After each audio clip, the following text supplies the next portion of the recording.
Когда Золушка была уже совсем готова, фея усадила ее в карету и строго-настрого приказала возвращаться домой до полуночи. «Если ты опоздаешь хоть на 1 минуту, — сказала она, — твоя карета снова сделается тыквой, лошади мышами, лакеи ящерицами, а твой пышный наряд опять превратится в старенькое зашитое платьице». «Не беспокойтесь, я не опоздаю», — ответила Золушка и, не помня себя от радости, отправилась во дворец. Принц, которому доложили, что на бал приехала прекрасная, но никому неизвестная принцесса, сам выбежал встречать ее. Он подал ей руку, помог выйти из кареты и повел в зал, где уже находились король с королевой и придворными. Все сразу стихло, скрипки замолкли, и музыканты и гости невольно загляделись на незнакомую красавицу, которая приехала на бал позже всех. «Ах, как она хороша!» — говорили шепотом кавалеры кавалерам, а дама даме. Даже король, который был очень старый, больше дремал, чем смотрел по сторонам.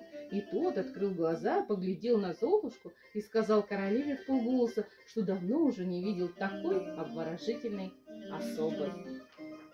Придворные дамы были заняты только тем, что рассматривали ее платье и головной убор, чтобы завтра же заказать себе что-нибудь похожее, если только ему удастся найти таких же искусных мастеров и такую же прекрасную ткань.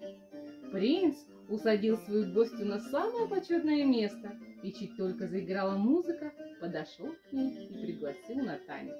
Она танцевала так легко и грациозно, что все любовались ею еще больше, чем прежде.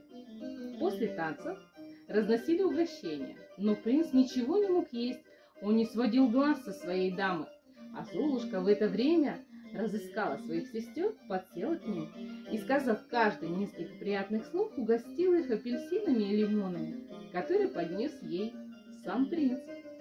Это ему очень польстило. Они не ожидали такого внимания со стороны незнакомой принцессы. Но вот, беседуя с ними, Золушка вдруг услышала, что дворцовые часы бьют 11 часов и 3/4.